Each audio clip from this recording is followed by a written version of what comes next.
Hi guys! Welcome back to our channel. Tara, samahan nyo kami. Nandito kami sa Solaya Mactan Resort.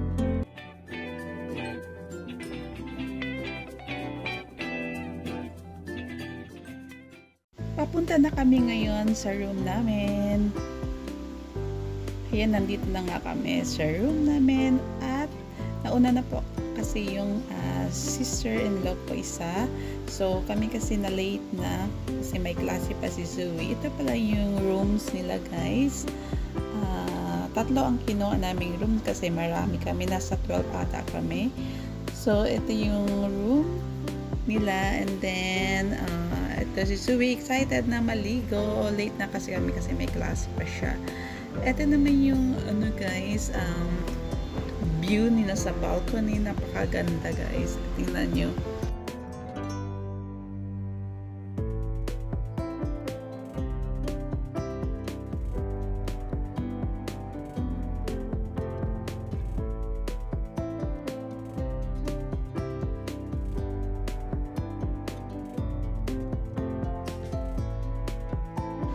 Overnight lang kasi kami dito guys. So maaga na. At ito ready na yung mga breakfast sila. Buffet yung breakfast na guys.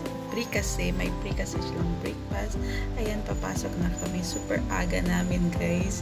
Kami pa ata ang nauna. Ayan, mga 6 AM siya. Ayan, napakasarap din yung breakfast nila dito. Lahat meron. May mga Asian foods, Filipino foods, Korean foods. Basta lahat na yung gusto mong kainin, meron sila. Ang sasarap ng mga food nila guys. Yan.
Kain tayo.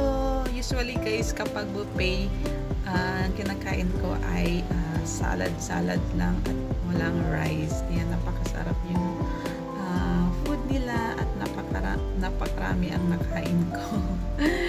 Pero wala yung rice.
Tapos na kami nag-breakfast guys. Ayan, busog na kami at ang dami ko nakain. Ayan, punta na kami sa labas at mag-swimming na naman kasi mamaya-maya at uwi na rin kami.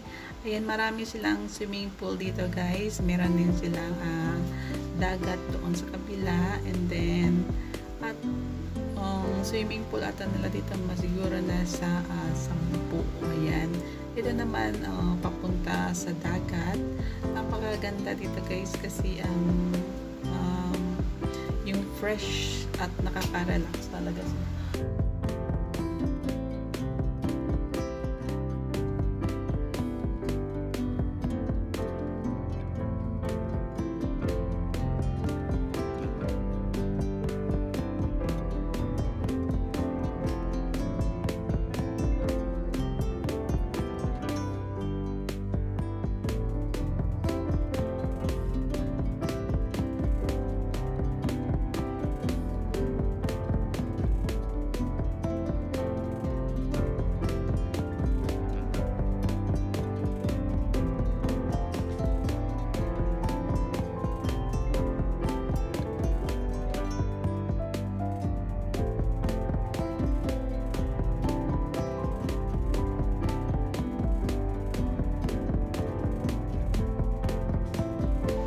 Maganda din yung